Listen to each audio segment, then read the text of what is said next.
So I just want to ask, do you have a spiritual practice? Yes, I do. What is it? I do meditation every day, 20 minutes in the morning, 20 minutes at night. It's called transcendental meditation.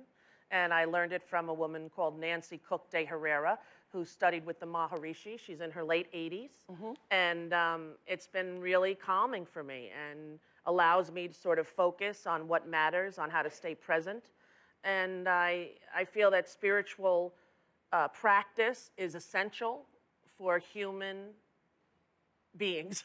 I think it's essential that you have to have some spiritual practice. But isn't also your craft work and your art and your painting, that's how I would think your spiritual work shows itself. Yeah, that's how I meditate, but for actually, that's how I release it. That's how I get it out and express it. But in order to sort of realign myself every day and to stay in the now and present, I find that this meditation really, really helps me. Is that how do you honor yourself?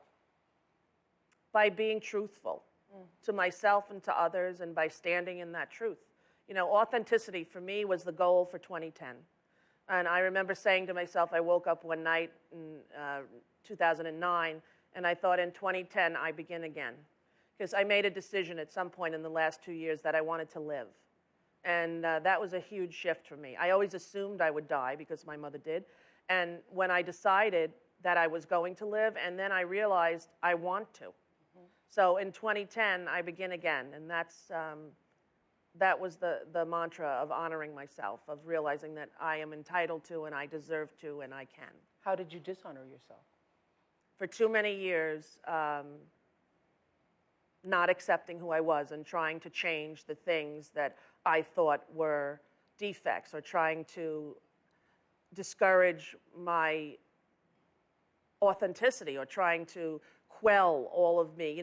For a long time, Oprah, I felt I was too much.